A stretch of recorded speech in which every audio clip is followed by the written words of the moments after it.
ये अब है जहाद, ये पॉलिटिक्स नहीं है। मैं सारे पाकिस्तानियों को कह रहा हूँ, ये जो ऊपर कब्जा ग्रुप बैठा हुआ है और ये जुल्म करके लोगों को डरा के हमें गुलाम बना रहा है, इस जहाद के अंदर आपने किसी सूरत पीछे नहीं हटना। मैं फिर से आपको कहता हूँ, पीछे हट गए मुल्क का मुस्तकबिल क्या है। वो जो बड़ी ख्वाब थी पाकिस्तान, जो हमारे लीडर कायदे आज़म जो कॉन्स्टिट्यूशनिस्ट थे, कानून की हुक्मरानी पे चलने वाले थे, आज़ादी की जब वो बात करते थे तो वो कोई कॉम्प्रोमाइज़ नहीं करते थे आज़ादी को। हिंदुस्तान में एक आज़ाद इंसान जिसके ज़मीर की कोई कीमत नहीं थी, जिसके मुखालिफ भी उनकी इज्जत करते थे।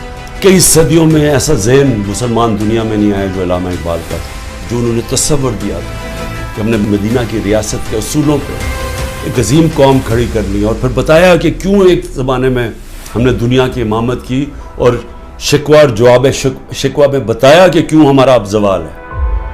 आज हम उधर ही खड़े हैं। हमें वही अल्लामा इकबाल की जो उनकी शायरी थी, एक एक शेर के अंदर उन्होंने पूरा फ़लसफ़ा दिया हुआ है कि आज़ाद कौम की सिर्फ परवाज़ है, सिर्फ आज़ाद लोग ही इकबाल के शाहीन बन सकते हैं, गुलामों का कोई मुस्तकबिल नहीं।